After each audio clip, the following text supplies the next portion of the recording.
Hello and welcome to a Halloween bonus episode of Fantastic Fights, the podcast about a middle-aged man playing adventure game books in a doomed effort to recapture his youth.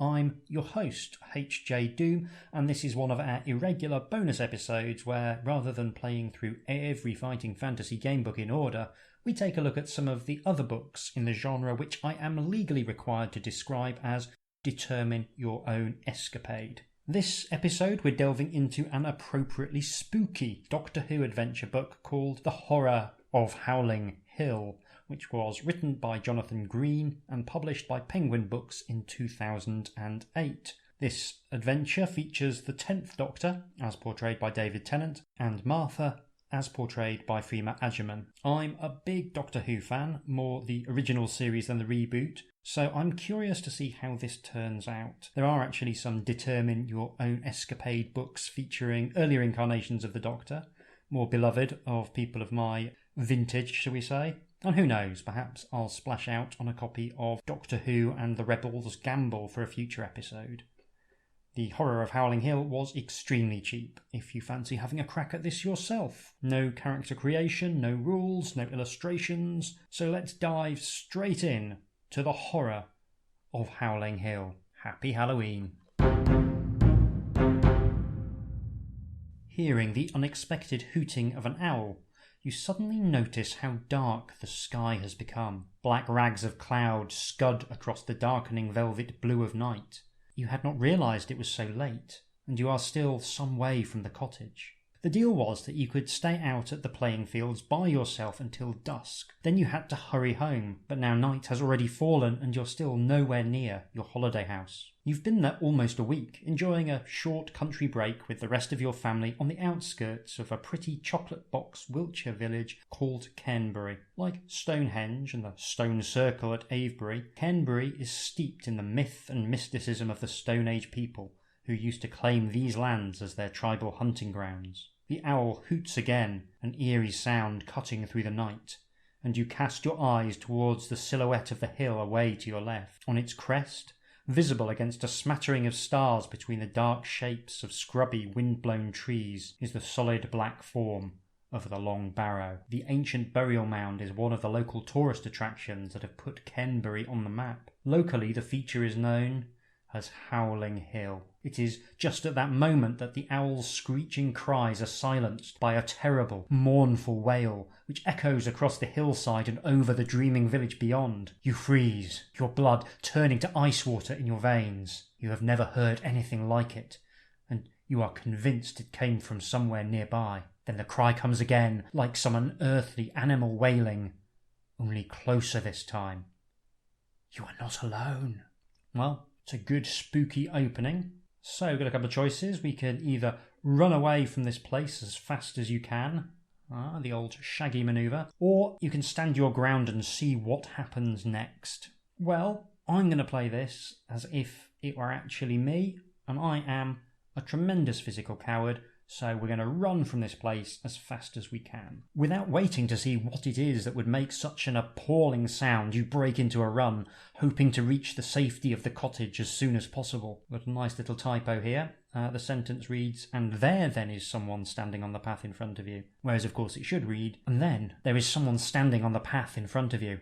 A man wearing a trench coat and sneakers, an attractive young woman wearing jeans and a maroon leather jacket is at his side. He holds up a pen-like object in front of him, a light shining at its tip. You stumble to a halt in surprise. With a horrendous roar, something bounds out of the darkness behind you. "Get down! Quick!" the man shouts. You do as he says. It seems like a sensible choice. I'm impressed at how quickly we've just run into the Doctor and Martha. That is a efficient bit of writing. The stranger's curious pen starts emitting a high-pitched sonic whine, and the bellowing behind you becomes a pained moaning. You dare to look round and get the impression of lank green hair, a monstrous misshapen body, and glowing coal eyes before whatever it is flees into the night again. "Hello," says the man, offering you his hand to help you up.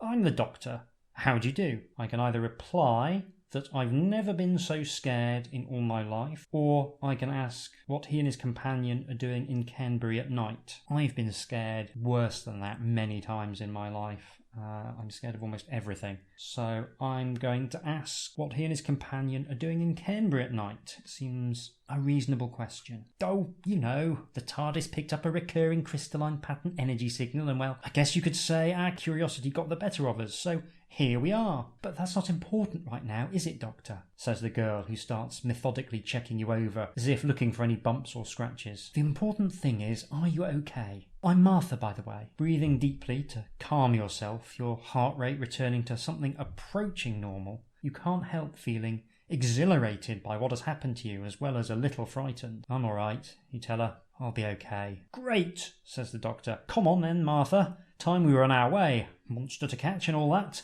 Good day to you. Wait, you hear yourself say. Let me come with you. The doctor fixes you with those penetrating eyes of his. I'm not so sure. I mean, I don't like the idea of putting you in danger. But surely 3 of us looking would be better than 2, you say. And you've probably lost its trail thanks to me. Let me help you, and I'm sure we'll be able to track it down again in no time. A frown of consternation creases the doctor's brow, not least because it's clear that he's dealing with an idiot, and he sucks in his top lip as he looks you up and down. Our young friend's got a point, Martha says, speaking for you. And you did say there's nothing to worry about. Did I? Well, as good as. Silence descends between the 2 of them, leaving you shooting anxious glances at this mysterious doctor and his companion. Multiple anxious glances, one after the other. Oh well. Oh, go on then, the doctor says, if you think you're up for it. I am, you assert, excitedly. Very well then. The doctor smiles mischievously. Which way do you think the creature went? Peering through the encroaching night, you can't exactly miss the massive black shape of Howling Hill. But nearby you can also see the silhouette of a church tower, stark against the backdrop of the night sky. And then you hear the creature's dread howl again. But which direction did it come from? So a choice of the village church or the hill itself? I mean, it's hard to say which is the right answer. This is not exactly overwritten. I mean, all adventure game books do end up feeling a bit railroady at points, but this one does feel particularly railroady. It's called Howling Hill. It's the horror of Howling Hill, not the horror of Canberra Village Church. So we'll go to the hill. Without further delay, the 3 of you set off for the hill. It takes nearly an hour to scale the rugged escarpment. Good use of escarpment. The bitter night air whips around you on this exposed tor. Good use of tor. Someone had their thesaurus to hand. The doctor is staring intently in the direction of the barrow. To you, it looks like nothing more than a long grassy mound with a narrow entrance at one end between 2 large standing stones. Possibly because that's literally what a barrow looks like. Now, what's so special about this place, I wonder? The doctor muses. It's got the feel of that place on the Novorossiysk Peninsula in northern Russia. Nov what? Martha interrupts. Is this just another one of those trips down memory lane for you? There's more here than meets the eye, the doctor announces, and begins pacing out the perimeter of the ancient earthwork. Martha jogs to catch up with him. Do you want to investigate the barrow with the doctor and Martha, or do you want to explore the small wood beyond it while they're busy instead? Well, if there's one thing I know about Doctor Who, it's that any companion left on their own for more than 2 minutes will instinctively wander off on their own and get into trouble. So I'm going to wander off on my own to the small wood and doubtless get into a fearful scrape. Hearing a mournful, moaning sound, you jump, expecting the monster that was hunting you earlier to leap out of the darkness at you. But when no such attack comes, you realise that the sound you heard was nothing more than the wind sighing through the branches of the trees. It almost feels like I've missed a page, because this does not follow on at all well from the previous section, but I have checked, and I haven't. Then you hear a cry, and this time you know that something is wrong. "Doctor!" you hear Martha shouting. "Doctor!" You sprint back between the trees to the long barrow. Martha is standing there alone, hugging her leather jacket tight to herself, frantically pacing up and down over the wind-rippled grass. "He was here 1 minute, gone the next," she exclaims. "It's like he's disappeared into thin air." In the stunned silence with which you greet Martha's words, a second, chilling cry rings out across the barren, blasted hilltop. This time there's no mistaking the bestial sound. The monster has found you. "Quick, run!" Martha screams. If you think that the best way to escape from the monster is for you to split up, you can. If you think it's a better idea to stick with Martha, you can do that too. As always, when in doubt, split the party. As Martha takes off towards the barrow's entrance, you leg it away from this spot as well, even as you see the monster lolloping out of the darkness between the trees of the knotted wood towards you. There is no one to help you now and few places to hide. Do you want to run after Martha towards the entrance of the barrow, or would you rather try to wrong-foot the charging creature by making for the rear of the large mound? I mean, I think it's signalling pretty strongly that we ought to be following Martha. So, yes, let's do that. Diving for cover between the two stones that mark the entrance to the mound, you scramble along the damp passageway cut into the earth beyond. There you are, comes Martha's agitated voice from some place ahead of you in the darkness. Quick, get down! Without stopping to ask why, you throw yourself down on the compacted earth floor of the tunnel, glancing back over your shoulder at the small patch of night sky visible beyond the barrow. As you watch, your heart in your mouth, you see an even darker silhouette stride past the entrance. It pauses for a moment, looking around, and you hold your breath, fearful that it can hear your heaving breaths. Then the creature raises its head and howls at the moon. A moment later, it is gone. And it's sending us directly to another page. That was a bit close for comfort, wasn't it? Comes a chirpy voice from behind you. Doctor!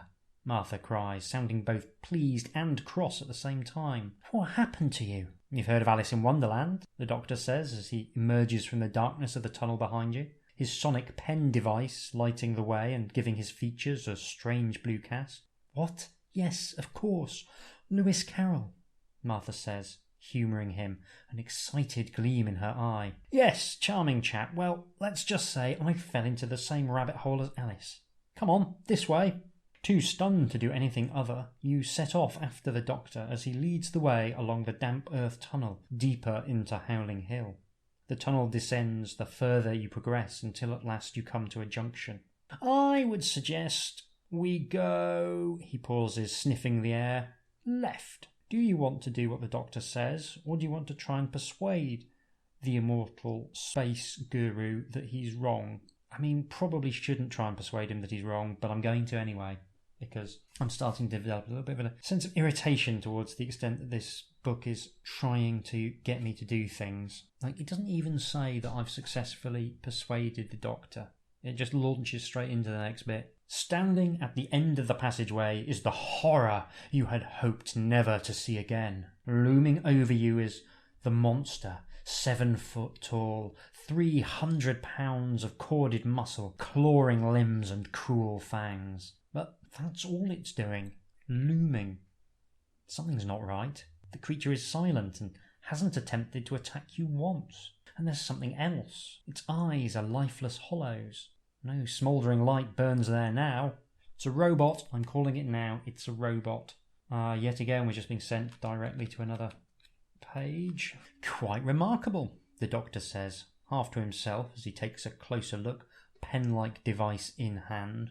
I feel like at this point, they maybe should have just had the doctor tell you that it's a sonic screwdriver. What is it, doctor? Asks his companion, joining him at his side. It's an organic construct along the lines of the Grendel configuration. Haven't seen one of those since the 6th century AD. And what's an organic construct when it's at home? Martha persists, drawing the doctor's attention back to the matter in hand. Well, to put it simply, it's kind of an organic robot. Organic? You mean you can just grow your own? Martha says. It's a little more complicated than that, but you've got the gist of it. Only this one appears to be broken. Broken? You ask, trying to make sense of what you're hearing. In other words, it's dead. So this isn't the thing that's been chasing us around the hilltop then? Martha asks, the colour draining from her cheeks. No, the doctor says darkly. It would appear there's a second one, still active. But who would have an organic robot, you ask? Good question. Let's find out. And again, we're being sent to another page. This isn't so much determine your own escapade as have exactly the escapade that we've planned for you. Taking the left-hand passageway, you follow it deeper and deeper into the hill.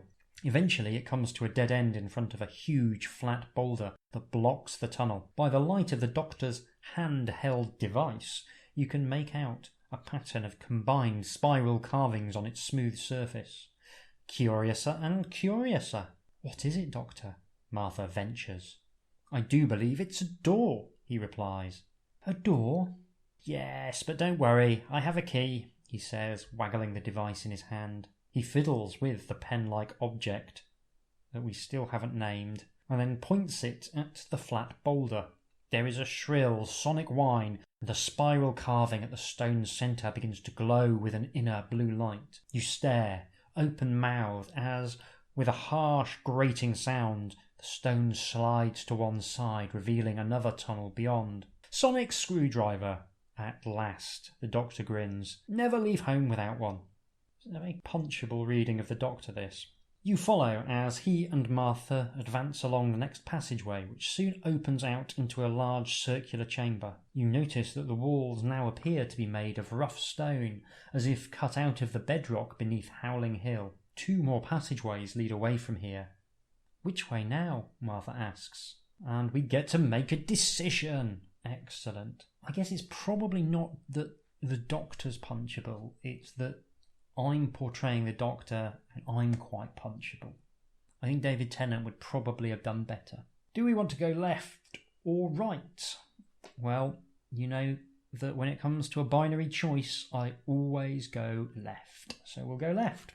Exiting via this passageway, you come out in a second circular chamber. The walls are faced with cut stones which have been carved with yet more knotwork patterns, like those favoured by the Celts, and the same repeating spiral pattern you saw on the stone door. I can honestly say I've never seen anything quite like this, the Doctor says in wonder, his voice echoing back to you by the weird acoustics of this underground chamber. Another circular tunnel leads onwards into the hill on the other side of the chamber. Do you think you should push on, or do you want to stay here a while, have a closer look at the intricate carvings that are an obvious clue? We'll have a look at the obvious clue, I reckon. I am genuinely curious to find out what's going on. So it's done that much for me. It's incredible to think that whoever made these marks did so thousands of years ago with only the most primitive of tools. Or did they? As you run your fingers over the time-worn carvings, they too begin to glow with an inner light. You pull your hand away in shock, and the light fades again. Fascinating, says the Doctor suddenly at your shoulder. What have you found? I didn't mean to, you begin. Don't apologise. The Doctor stops you. This is brilliant. I think you might have gone way to solving the mystery of Howling Hill all by yourself with this discovery. At the Doctor's warm words of praise, you can't help but feel pleased with yourself, a smile breaking out across your face. Come on, let's keep going, the Doctor declares as he strides enthusiastically out of the chamber and into the next one. You follow, beaming from ear to ear, as the Doctor leads the way out of the chamber. 2 out of the chambers in 2 consecutive sentences. Someone didn't read Writing 101. And so, at last, you come to the... I know it is literally a repeating thing. Okay. And so, at last, you come to the last chamber of them all, which also happens to be the largest. The shadowy dome of its roof soars away above you, making it feel like you are standing inside some vast cavern. Because you're standing inside some vast cavern. That last bit was me. The vaulted space is decorated with the same carved stonework riddled with glittering crystalline deposits. However, where it differs from the other chambers is in the addition of the stone throne. It stands alone at the centre of the chamber, rising from the bedrock from which it appears to have been carved. But it is empty. The warrior king who must have once slept under this hill is long gone. As you gaze upon it, you find yourself strangely drawn to the empty throne. Do you want to rest for a moment and sit on the throne, or would you rather not? I mean, we're going to sit on the throne. We are totally going to sit on the throne, but if the throne eats us, turns out to be an auton, then I went into this with my eyes open. You feel understandably tired after running around Cairnsbury for half the night, being chased by a monster out of some ancient myth, making the climb to the top of Howling Hill and then descending deep inside it. Easing yourself onto the cold stone of the throne, you see that it too is full of tiny glittering seams of crystal. If you didn't know better, you could quite easily believe they look just like computer circuits. Suddenly, Your head is filled with unreal images. You see stars streaming past you at hyperspeed as you hurtle through the blackness of space. Then it is as if you are riding just one of those stars as it drops through the atmosphere towards the night-black landscape below. It looks like you're going to crash. You come to with a start, feeling Martha's hand on your shoulder. What was that? You splutter. Are you all right? She asks, for what seems like the umpteenth time. I don't know, is your honest reply. Interesting, says the doctor, peering at you as if you were some kind of experimental subject like a mouse in a maze. Oh, I wasn't expecting that. And again, we're being thrust onto the next step of the adventure without so much as a by your leave. I've made my assessment, the doctor announces, his voice echoing hollowly from the cavern walls. He looks at you expectantly, as if waiting for you to say something. And what are your conclusions? Martha asks, providing him with his cue. We're inside a spaceship, he says, beaming. I'd guessed that much. How could you know that, you ask in amazement. Occupational hazard of travelling with the doctor, she confides, smiling now as well. You feel completely overwhelmed. What is it that you do, Doctor? You find yourself asking as you try and make sense of everything you've experienced over the last few hours since you first met the Doctor and Martha. We are travellers, the Doctor says, suddenly serious, in time and space. We're inside an alien spaceship that probably crashed here thousands of years ago, and the monster that's been chasing you is some kind of organic robot. Will that do as an explanation? Dumbfounded, you say nothing.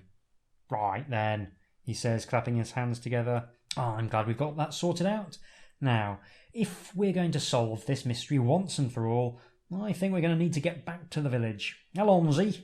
Following the doctor, who sets off at an energetic pace, you trudge back through what he claims to be a buried spaceship, finally exited it again through the long barrow at the top of the hill. Yep, exited rather than exiting. This was not even slightly proofread. I mean, I'm dyslexic and I'm spotting these, so probably loads that I'm not spotting as well. Did you touch something while you were exploring the tunnels beneath the barrow which had an unexpected effect? I surely did. The now unpleasantly familiar howl of the beast cuts through the night once again. The creature is still on your tail. Yep, definitely a Grendel configuration, the doctor says, his head on one side as if listening intently. You can hear it in its vocal matrix once you know what you're listening for. Anyway, it's time we were on our way again. Doctor, wait, Martha shouts, bringing you all to a standstill. If you know what the thing is now, can't you stop it? You've been able to hold it off so far. I don't think so. Not from here, anyway. The Grendel's relentless. It must be its bio-programming. I'm not sure how long the sonic screwdriver will be able to hold it off either, if it feels determined enough. So, as I was saying, it's time we made our getaway. Finding the reserves of energy from somewhere, the three of you race off again, this time down the steep hillside. Look, Martha calls, pointing westwards through the night. There at the corner of the field you can see a parked caravan, a satellite dish on its roof gleaming white in the moonlight. Let's go that way. No, counters the doctor, pointing east back towards the village. We need not to be distracted. Let's go to the village. But the caravan's nearer, declares Martha. The village, the doctor insists. Who do you think is right? Whoever you side with, the other will be forced to join you, to avoid the three of you becoming separated. Do we follow the doctor towards Canterbury or go to the caravan? Apologies if you can hear an actual howling in the background. It's not a Grendel configuration robot. It's just a cat that feels now is a suitable time for dinner.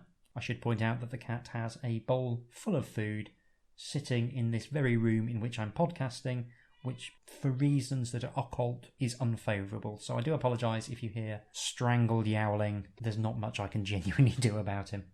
We are going to go in the direction of the caravan.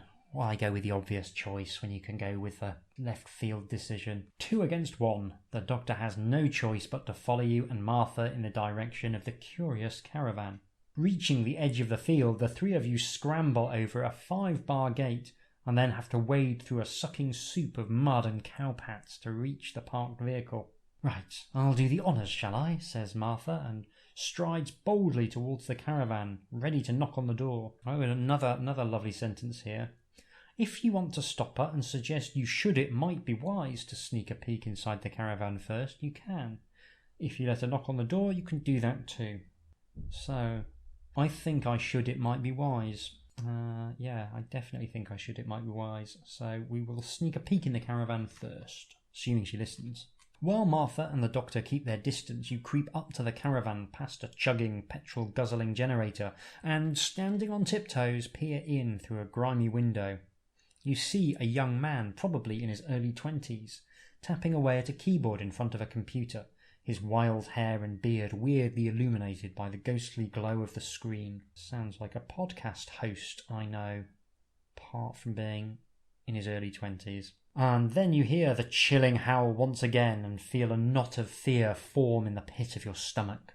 Ooh, that sound, the doctor says with a shudder. Sets your teeth right on edge, doesn't it? Reminds me of that time at the Torchwood estate in Scotland. When was that, you ask, happy to be distracted for a moment from the unearthly wailing. Ooh, let me see. 1879, I think it was.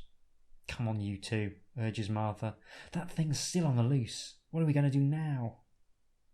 Do you want Martha to knock on the door of the caravan, or do you want to hurry back to the village? Well, we'll knock on the door of that caravan. A grungy young man answers the door. His orange hair is matted into dreadlocks, and he has a wispy ginger beard on his pasty white chin. He's wearing a coarse poncho that would be described elsewhere as ethnic by terrible people, and baggy tie-dyed trousers. Yes, can I help you? He asks, rather testily on seeing Martha. Yes, well, she struggles to begin. Oh my goodness, it's you, the man suddenly exclaims, looking past Martha at the doctor, standing behind her, his prized sneakers plastered with mud. It was last time I looked, he says uncertainly. This is unreal. Those shadows on Facebook. Oh, I'm sorry, it's a made-up social media site. Those shadows on FaceSpace are never going to believe this. I never thought I'd actually get to meet you in person and everything. Wait till I tell Keith. He's going to be so jealous. Who's Keith? Martha whispers, so that only you and the doctor can hear. I have no idea, the doctor hisses back. But where are my manners? The young man says, suddenly remembering himself. Come in, come in. The three of you squeeze into the cramped caravan after the excited young doctor spotter. You had no idea there were others who already knew of this man you found yourself with on an adventure. The caravan itself is something else. It's full of what looks like junk, mixed in with a fair amount of computer equipment. Towers, monitors, scanners, and other assorted electrical gubbins. It also smells rather musty, like unwashed socks, which is also what the bearded geek smells like. Look, don't think me rude, says Martha, but who are you? Sorry, should have said. Ignoring both of you and Martha, he wipes his sweaty palm on his trousers and holds it out to the doctor. Zach Katz at your service. Pleased to meet you, doctor. You can't help but be intrigued. You want to ask Zach how he knows about the doctor, or do you want to ask him what he's doing here? I want to find out how he knows about the doctor. Better not be because he's watched him on television. Zach mumbles self-consciously. I have a dossier on him. A dossier? Exclaims Martha. Zach rummages among a stack of papers on the caravan's small fold-out table. He pulls out a coffee-stained cardboard folder and retrieves a hefty wad of documents which are held together with a rubber band and hands them to Martha. I've got all sorts of stuff in there, he says as Martha starts to flick through it. Copies of police reports concerning the appearance of the Webb Star over London on Christmas Day 2006, a patient chart from the Royal Hope Hospital, even a school photograph from the Farringdon Boys' School in Hertfordshire dated 1913. You have been busy, mutters the doctor, rummaging through some of Zach's other disorganised papers. Got a girlfriend, have you? Oh, look, he exclaims, excitedly holding a dog-eared copy of the Fortean Times. Oh, I love this. That's his inner geek speaking, Martha tells you with a wink. I've appeared in it myself on a number of occasions, never intentionally, of course. With Martha absorbed in the dossier and the doctor thumbing through the magazines, a great feeling of tiredness suddenly overcoming you, your attention begins to wander, and alights on a curious metal box with its own tiny satellite dish on top. Do you want to ask Zach what it is, or do you want to ask him what he's doing here in the shadow of Howling Hill? Let's ask Zach about the curious metal box. Before the young man can answer, the doctor chips in, saying, My, that's a primitive modulating energy pulse wave detection unit, if I'm not very much mistaken. It's a scanner, Zack corrects him. That's what I said, wasn't it? Replies the doctor, sounding hurt. I made it myself. Very clever, the doctor concedes. And what have you been scanning with it? The hill, and believe it or not, it started picking up a weak energy signal, like a repeating energy pulse.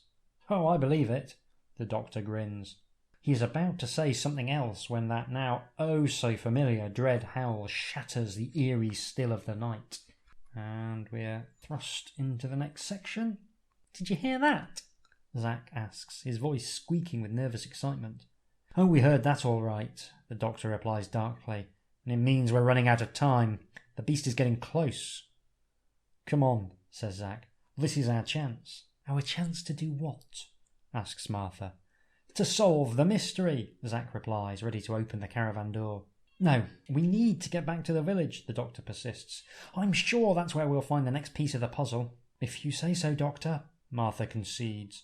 But I'm worried about risking our young friend's safety out there with the beast still on the prowl. You think you should stay where you are? Or do you want to convince the doctor and Martha, and presumably Zack, that you'll be all right outside as long as you're with them? Yeah, we'll be all right outside. Nothing bad ever happens to people outside. I want to come too, Zack declares, the spark of excitement bright in his eyes. Very well, the doctor says with a sigh. Martha, I make that 3 against 1. Come on. Your party now numbering 4 with the doctor leading the way, you all hasten across the field, scramble over a stile and then race off along a country lane back towards the village. As you run, you still half expect the monster to leap out at you again out of the darkness. But no such attack comes, and, the doctor apparently scanning for something with his sonic screwdriver, you come at last to Cairnbury's local archaeological museum. Have you already visited the village museum? No, I haven't. Let's do it now. Lungs heaving and gasping for breath, you come at last to the local museum, which lies at the heart of the village of Cairnbury. It's an unassuming place, and unsurprisingly, considering it must be the early hours of next morning by now, it's all locked up. Peering through the grimy cobweb-covered windows, you can see nothing. There are no lights on inside. What are you waiting for? Christmas? Calls the doctor from the door to the museum. Just as you are about to ask how he managed to open the door, he waves the sonic screwdriver at you as if reading your mind. Wan moonlight penetrates the dusty windows, bathing the glass display cases and wooden cabinets arrayed around the room with its eerie, silvery light. Is Zack with you? He is. Over here, says Zack, leading you all to the far side of what is effectively just a large room. Just look at that, he says, pointing to a tall display case in which has been mounted a set of bones. And tell me that isn't an alien. Yes, quite, says the doctor, giving the exhibit only a cursory glance, before moving on to another display case altogether. This one contains a bronze helmet set with glittering semi-precious stones. Do you want to look at the helmet or the skeleton? Well, this is a Halloween special, so we're gonna look at the spooky skeleton. The skeleton is a very strange shape for a human being, which of course we already know it isn't. It's around 6 feet tall, but the rib cage and skull seem squashed together. The arm and leg bones are long and spindly, the skeleton's fingertips reaching down past its knees. Cairnbury man, you read out loud from a faded yellow exhibit label. Example of one of Homo sapiens Cro-Magnon ancestors, uncovered beneath Cairnbury Barrow by Arthur Cornelius Cove, 26th September 1908. Looks like the missing link to me, Martha laughs. Don't you agree, Doctor? Doctor? Doctor? The doctor, now wearing a pair of thick-rimmed glasses, is busy studying the Anglo-Saxon helmet in the other display case. Never mind that, he says. Come and take a look at this. Magnificent, isn't it? He says, and before you know it, he's got the cabinet open and is lifting the helmet from its display stand. Martha looks around nervously as if she's expecting a burglar alarm to go off. Breaking and entering? Is there no end to your talents? She asks him. Don't worry, says the doctor, realising what she must be thinking. I deactivated the alarm before we entered. Now, let's have a look at you, you beauty, shall we? He says, turning his attention back to the helmet in his hands. He starts tinkering with the artifact, getting out his sonic screwdriver again. That's the telepathic command relays, realigned and recalibrated, he says after a few minutes fiddling with the helmet. It looks as though the doctor's trying to repair it, although it doesn't actually appear broken to you. Nothing very serious, he goes on, but it would have stopped the control helm working as it should. Now back to the hill, but this time we're taking this with us. Doctor, isn't this stealing? Says Martha warily. Oh, I think it was Arthur Cove who was the thief, don't you? The doctor says sagely. We're just going to return this to its original owners, as it were. You have never spent such an energetic night as you have this night, running around with the doctor and Martha. And now you think you can see where it is all leading. Is Zack Katz with you? He is. So once again, we don't get to make an actual choice. We just get railroaded to the next event. Hurrying along the darkened country lanes, your way ahead bathed in cold moonlight, you head back towards the looming presence of Howling Hill. Your route takes you past the field in which Zack's caravan is parked. As you get close, he suddenly pipes up. Can you just wait a second? What on earth for? Asks the doctor, stumbling to a halt. I just want to get my digital camera to record this moment for posterity, Zack explains. And then I can email Keith the pictures. He's never going to believe this. I'm not sure now's really the time, the doctor says warily, and time is, as always, of the essence. If you want to tell Zack to forget the camera and come with you, you can. Or if you don't say anything, you can do that too. I'm not the boss of him. He can go for his camera if he wants. Zack hops back over the stile into the field while the rest of you press on for the hill. Only a matter of moments later you hear a nerve-shredding howl, which is followed by a petrified scream and a terrible rending sound. Zack! Martha calls out, but her cry is met by a silence more chilling than the scream that preceded it. Come on, the doctor shouts to you both, running for the stile himself now. He needs our help. Turning on your heels, you and Martha both chase after the doctor, heading back towards the caravan. When you enter the field, you are met by a scene of utter devastation. The caravan has been torn open as if it were made of paper. Zack's carefully collected documents are strewn across the muddy ruts of the field or caught in the hedgerows. You see his computer lying smashed on the floor of the ripped-open caravan. But of Zack himself there is no sign. Oh, Doctor, Martha says, appalled. What have we done? He's been abducted. The creature must have taken him, the doctor says darkly. If we're going to help him, we have to get back to the barrow. And once again, no choice about where we go. And so, at last, out of breath, but a rush of adrenaline giving you a second wind, you find yourself back at the summit of Howling Hill. Where now? Zack asks, suddenly looking around him, having apparently been unkidnapped. I actually had to go back and check that I'd followed the correct path, but I did follow the correct path, and yes, Zack is now with us. I don't know why. Where now, he says. The doctor laughs. Why, into the hill, of course. The four of you hurry inside, racing along the tunnel beyond, until you come to the strange stone door again. At a press of a switch on the doctor's trusty sonic screwdriver, the door slides open again and you enter what he claims is the spaceship once more. With a terrible roar, the Grendel beast launches itself out of the darkness of the tunnel ahead of you. It's been lying in wait for you here. With one great swipe of a taloned arm, it floors the doctor. Before either of you or Martha can do anything to stop it, the creature seizes Zack in its monstrous hands. It lifts him bodily off the ground as he shouts, kicks and struggles against it. But all to no avail. In moments it is gone, disappearing back into the darkness. You are torn as to who to help first, but seeing Martha's concern at the doctor's plight, you join her at his side. So Zack has now been re-kidnapped.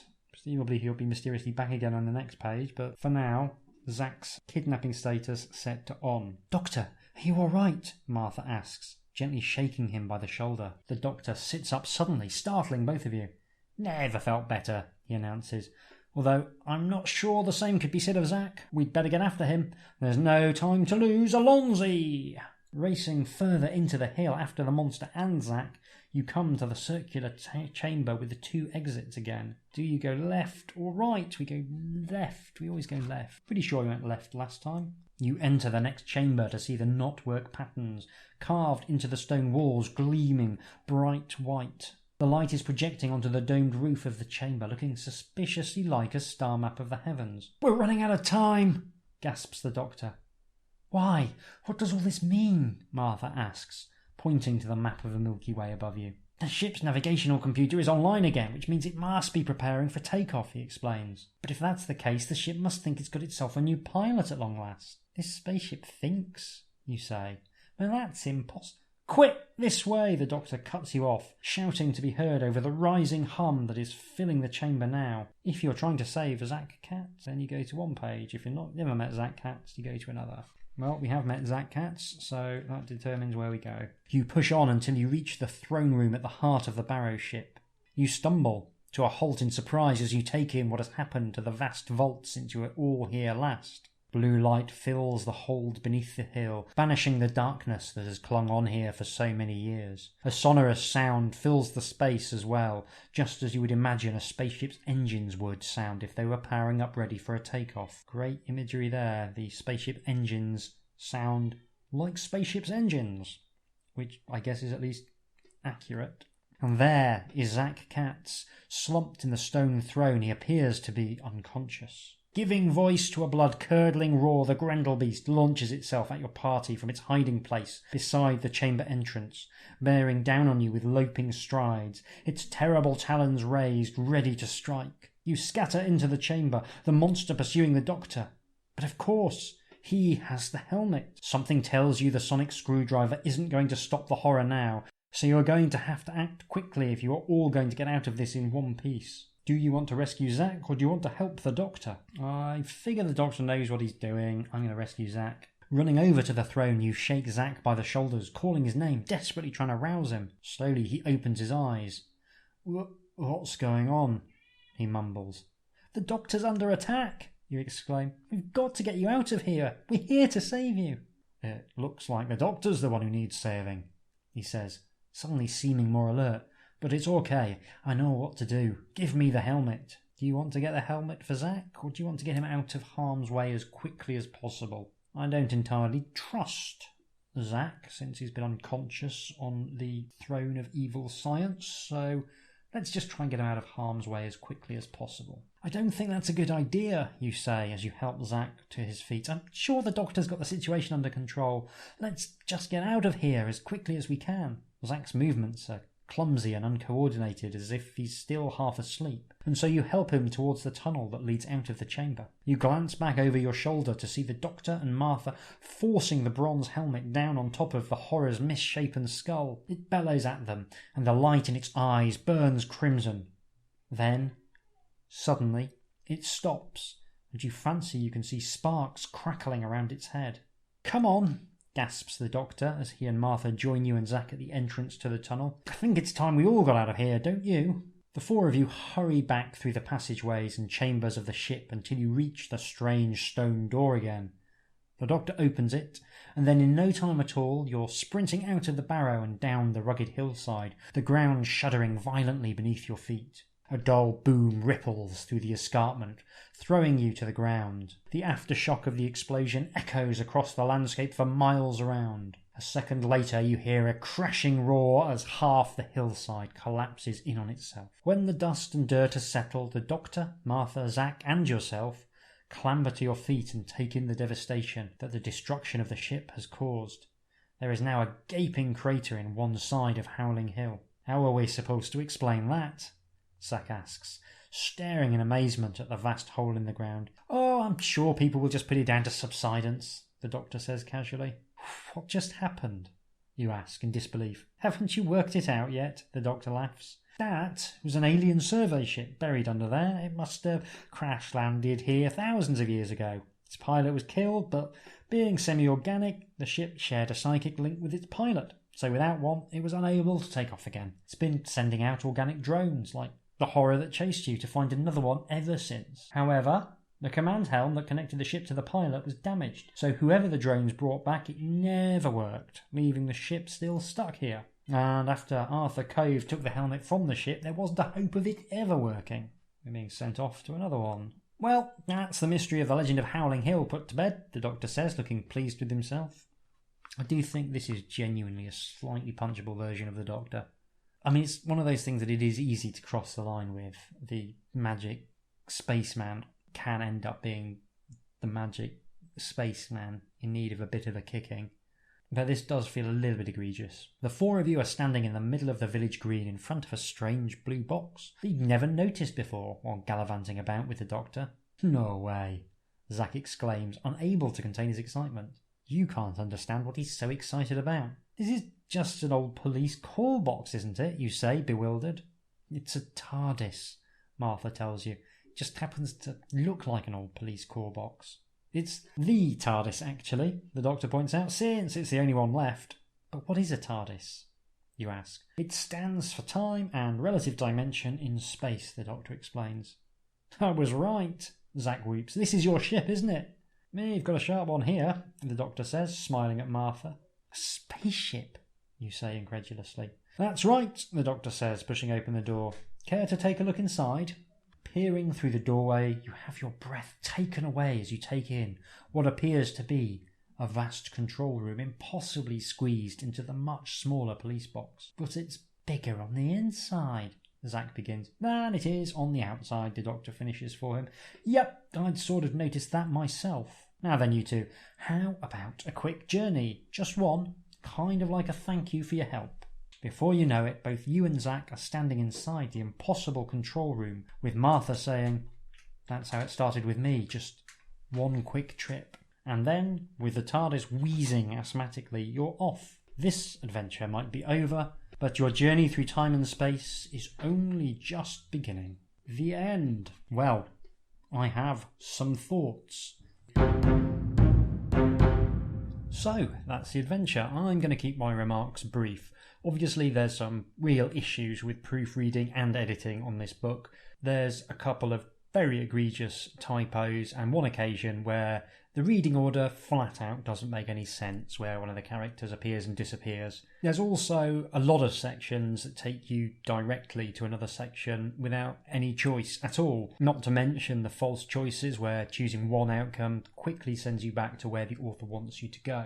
It feels very linear, and I think I'd have to try very hard to have an adventure other than the specific one the author intended me to have, which kind of misses the point of a determine your own escapade style book. It's not all bad though. The flip side is that you do get to see more or less the entire book on a single playthrough, and it does feel quite a lot like being in a mediocre episode of Doctor Who. The core plot makes sense. You have a mysterious threat introduced, you investigate its origins, find some clues, go to the village to get more clues, and then return for a final confrontation with the menace, which ends with a mildly spectacular set piece.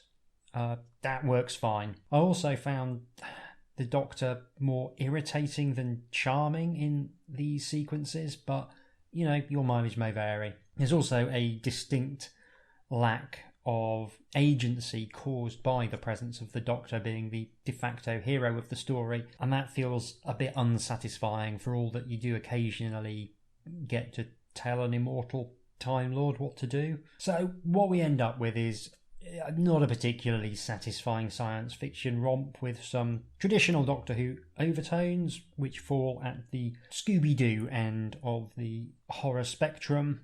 I suspect the author may have been somewhat hampered by a very specific design brief that didn't allow much deviation from the script, and a work for hire pay packet that probably was small enough that it significantly discouraged him from more meticulous work. I don't know what the editors were doing. There's a lot in there that they really should have spotted. So that's it. That's all from me.